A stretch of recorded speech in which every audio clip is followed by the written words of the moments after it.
गांव में एक औरत का कोई बच्चा नहीं था। वह औरत गांव के मुखिया की पत्नी थी। उसकी शादी को काफी समय हो गया था। सब लोग उसे बांझ कहा करते थे। सारे गांव वाले उसका मुंह भी नहीं देखना चाहते। कहते थे कि इसका मुंह देख लिया तो पूरा दिन बेकार चला जाएगा। पर मुखिया की पत्नी थी, इसलिए लोग थोड़ी बहुत बातचीत कर लिया करते थे। एक दिन गांव में एक फकीर बाबा भिक्षा मांगते हुए आ पहुंचता है, तो वह बातों ही बातों में उसका हाथ देखने लग जाता है और कहता है, आपको बच्चा नहीं है ना? वह बोली, आपको कैसे पता चला? हम हस्तरेखा में निपुण है और हाथ देखकर ये बता सकते हैं कि क्या होने वाला है, क्या होगा। अच्छा, तो यह बताओ कि मेरे बच्चा कब होगा? आपको भगवान ने बच्चा तो नहीं दिया, पर मैं एक रास्ता बताता हूँ। वह सुनो, अमावस्या की रात को किसी एक ऐसे लड़के की बलि पीपल के पेड़ के नीचे दो जो अपने माँ बाप का एकलौता पुत्र हो, और उसके खून से अपने बाल धोना। फिर कहना, ये प्यासी आत्माओं, ये बलि मेरी तरफ से स्वीकार करो और मुझे एक पुत्र दे दो। एक लोटे में उस कुएं का पानी भरकर उसमें उसके शरीर के खून की 2 बूंद मिलाकर खुद पी लेना, और उस लड़के के सिर के बाल को अपनी साड़ी की गांठ में बांधे रखना, तो तुम्हें अवश्य एक पुत्र पैदा होगा। उस दिन के ठीक 3 दिन बाद अमावस्या थी। उसने अपने देवरानी के लड़के की बलि दे दी और खून की 2 बूंदें पानी में मिलाकर खुद पी लिया, और उस सिर के कुछ बाल को काटकर अपनी गांठ में बांध लिया और बिना पीछे मुड़े अपने घर आ गई। सुबह गांव वालों को पता चला कि मुखिए के भाई के बेटे को किसी ने मार के वहां फेंक रखा है। जब ये बात मुखिए और उसके भाई ने सुनी तो वह नंगे पैर दौड़ पड़े। धीरे धीरे सारा गांव इकट्ठा हो गया। उस लड़की की माँ का रो रो बुरा हाल हो गया था। तब किसी व्यक्ति ने हिम्मत जुटाकर उसके सिर को धड़ से जोड़ा और उसे नदी में बहाने की सलाह दी। वैसा ही किया। लोगों ने उस लाश को पानी में बहा दिया। सब लोग यही कह रहे थे, किसने किया, ये सब कैसे हुआ? सब लोगों के लिए यह घटना चिंता का विषय बन गई थी। जब मुखिया घर पहुंचा तो क्या देखता है कि उसकी पत्नी तो पकवान बना रही थी। वह बड़ी खुश नजर आ रही थी। मुखिया ने क्रोध में कहा, क्या तुम्हें इस बात का बिल्कुल भी दुख नहीं है कि हमारे भाई का बेटा मर गया है? वह पहले ऐसी नजरों से देखी जैसे कि उसे मार ही डालेगी। फिर कहने लगी, लड़का उसका मरा है, मेरा नहीं, मैं क्यों शोक मनाऊं? तुम पागल हो। तुम्हें तो खुश होना चाहिए कि अब तुम्हारा भी एक पुत्र आने वाला है, और यह जानकर और खुशी होगी कि वह इस जायदाद का अकेला वारिस होगा। मुखिया से रहा नहीं गया और उसे जान से मारने के लिए तलवार उठाने चला गया। वह अंदर तलवार ढूंढ रहा था, पर तलवार नहीं मिली। जब वह पत्नी के बेद के पास पहुंचा तो क्या देखता है कि सारे कपड़े खून से लथपथ हैं और तलवार भी वहीं पड़ी है और उस पर खून लगा है। वह ये सब देखते ही समझ गया कि ये सब इसने पुत्र प्राप्ति के लिए बलि दी है। उसने उसे मारने का विचार बनाया कि अब भी मैं इसको मार दूंगा तो सब लोग मुझे गलत समझेंगे, और वह वहां से चला गया। उस दिन से गांव में ऐसी ऐसी घटना होने लगी। किसी की भैंस मर गई, किसी ने उसे मार डाला और उसके शरीर के अंग इधर उधर फैले पड़े जैसे कि किसी ने उसे नोच नोच कर खाया हो। तो किसी दिन किसी का कुत्ता तो किसी की बकरी मर गई। जिस तरीके से भैंस को किसी ने मारा था, ऐसी घटना से सारा गांव परेशान था। किसी को यह समझ नहीं आ रहा था कि आखिर हो क्या रहा है। एक दिन की बात है, मुखिया रात को अपने गेट के पास सोया हुआ था। आधी रात के समय उसे गेट खुलने की आवाज आई। वह जाग गया। उसने देखा कि एक औरत बाल फिकरे हुए आधी रात को बाहर चली जा रही। भादों की काली रात थी। चारों तरफ से आवाजें आ रही थीं। कहीं शियार तो कहीं कुत्ते भौंकते ऐसा लग रहा था। उसी की जैसे यह रात जाने क्या कयामत ढाएगी।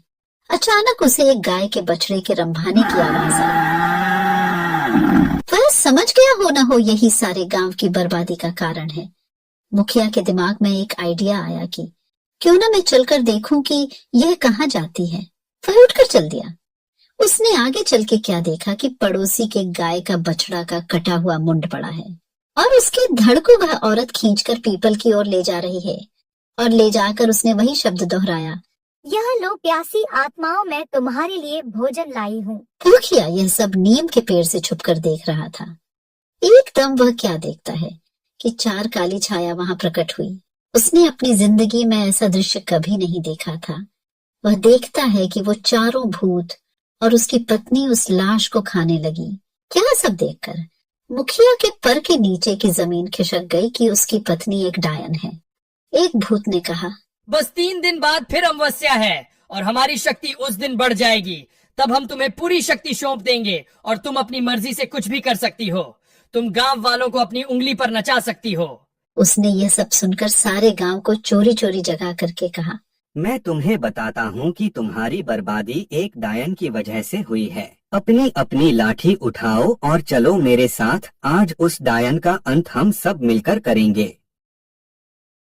और सब भागते हुए उस पीपल की ओर चल दिए। सारे गांव को अपनी तरफ आते देख सारे भूत तो गायब हो गए, पर वह डायन खड़ी रह गई।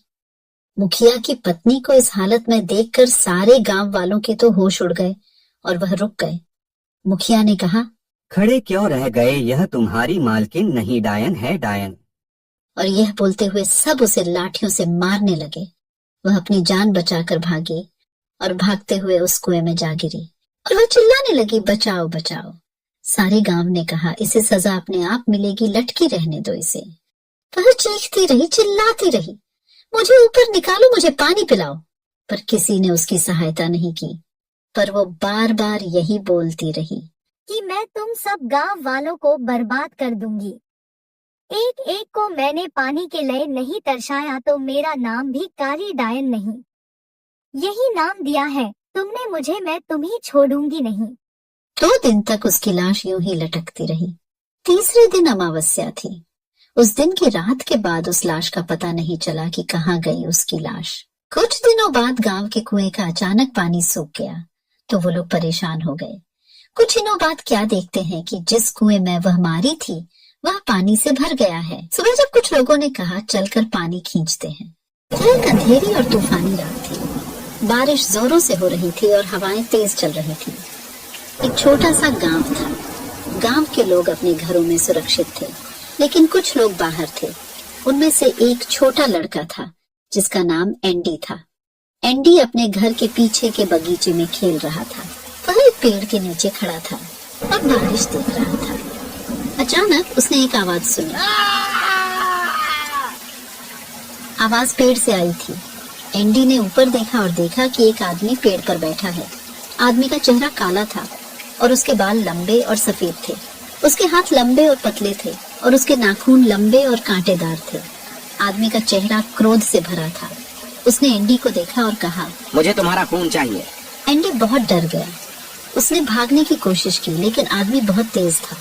उसने एंडी को पकड़ लिया और उसके गले पर दांत गड़ा दिए। एंडी चीखता रहा, लेकिन कोई सुनने वाला नहीं था। आदमी ने एंडी का खून पिया और फिर वह गायब हो गया। एंडी को बचाया नहीं जा सका। उसका शरीर पेड़ के नीचे पड़ा मिला। उसके गले पर दांत के निशान थे। गांव के लोगों को बहुत दुख हुआ। उन्होंने एंडी का अंतिम संस्कार दिया और उसके लिए प्रार्थना की। लेकिन एंडी की मौत अभी भी रहस्य थी। कोई नहीं जानता था कि आदमी कौन था और वह कहां से आया था। एंडी की मौत के बाद गांव के लोग बहुत डर गए। वे रात में या फिर तूफान में बाहर जाने से डरते थे। वे सोचते थे कि वह डरावना आदमी फिर से आ सकता है और उन्हें भी मार सकता है। लेकिन कोई भी कुछ नहीं कर सका क्योंकि वह डरावना आदमी बहुत शक्तिशाली था। आए दिन गांव में कोई न कोई व्यक्ति गायब हो रहा था, या फिर उसकी मृत शरीर खेतों या फिर पेड्डे के पास मिलती थी। एक दिन एक बूढ़ी महिला गांव में आई। उसने गांव के लोगों को बताया कि मैं एक जादूगर हूँ। मैं उस डरावने आदमी को ढूंढ सकती हूँ और उसे मार सकती हूँ। गांव के लोग बहुत खुश हुए। उन्होंने बुजुर्ग महिला से मदद करने के लिए कहा। बुजुर्ग महिला ने उस पेड़ के पास जाकर संस्कृत में मंत्र पढ़ा। मंत्र के प्रभाव से पेड़ सूख गया और गिर गया। पेड़ के नीचे आदमी का भी शव पड़ा था। यह वही था जो पिछले कई महीनों से गांव के लोगों का खून चूस रहा है और उन्हें मार रहा है। बुजुर्ग महिला ने आदमी के शरीर को जादुई मंत्र से जला दिया। उसने गांव वालों को बताया कि यह आदमी एक पिशाच था। पिशाच एक प्रकार का भूत होता है जो इंसानों का खून पीता है। अब आप सब गांव के लोग सुरक्षित हैं। गांव के लोग बहुत खुश हुए। उन्होंने बुजुर्ग महिला को धन्यवाद दिया। बुजुर्ग महिला अब उसी गांव में रहने लगी और आसपास के दूसरे गांव में भी जाकर वहां के भूत पिशाचों को मारा करती थी। बुजुर्ग महिला ने जब से उस डरावने आदमी को मार दिया, उस समय से गांव में सभी लोग सुरक्षित थे। लेकिन पता नहीं कहां से एक चुड़ैल उस गांव में आ गई थी। वह चुड़ैल उस बूढ़ी जादूगरनी को खोजते हुए यहाँ आई थी, क्योंकि कई वर्षों पहले जब वह बूढ़ी जादूगरनी जवान हुआ करती थी, तब उसने इस चुड़ैल को एक पेड्डी में ही कैद कर दिया था,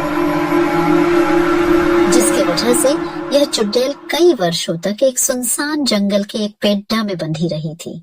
इसलिए उस चुड़ैल ने उस जादूगरनी महिला को मारने की प्रतिज्ञा ले रखी थी। इसलिए वह चुड़ैल जादूगरनी को खोजते हुए इस गांव में आई थी।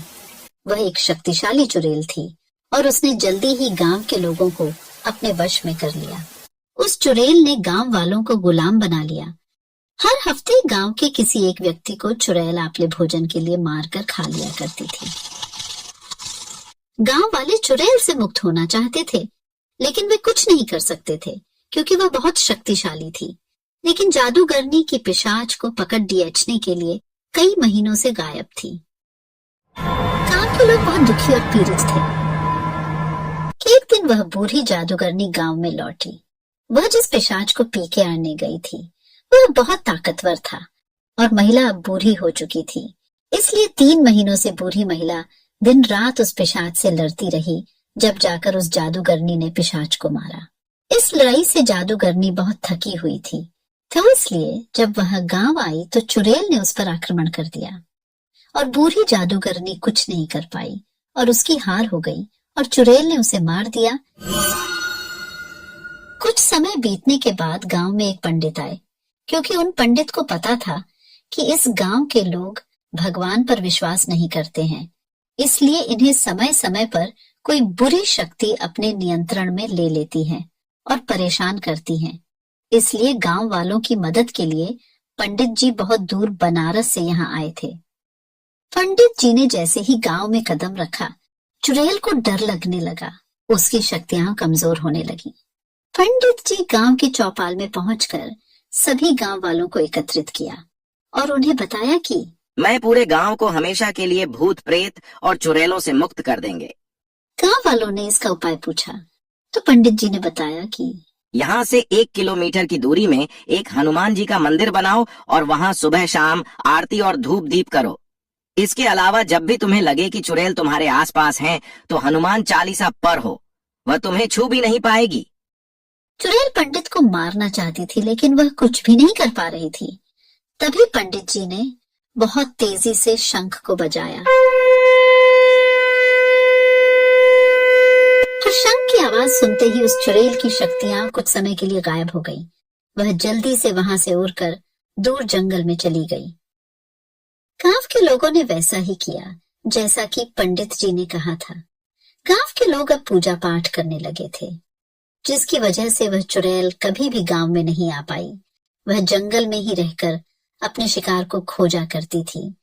लेकिन जब भी गांव वाले जंगल जाया करते थे, तो वह हनुमान चालीसा का पाठ करते हुए जंगल जाते थे। इसलिए चुड़ैल को जब हनुमान चालीसा के बोल सुनाई देते, तो वह वहां से उड़कर दूर चली जाती थी। इस तरह देखते ही देखते पूरे भारत में गली गली में मंदिर बन गए और हर कोई हनुमान चालीसा का पाठ करता हुआ आपको मिल ही जाएगा।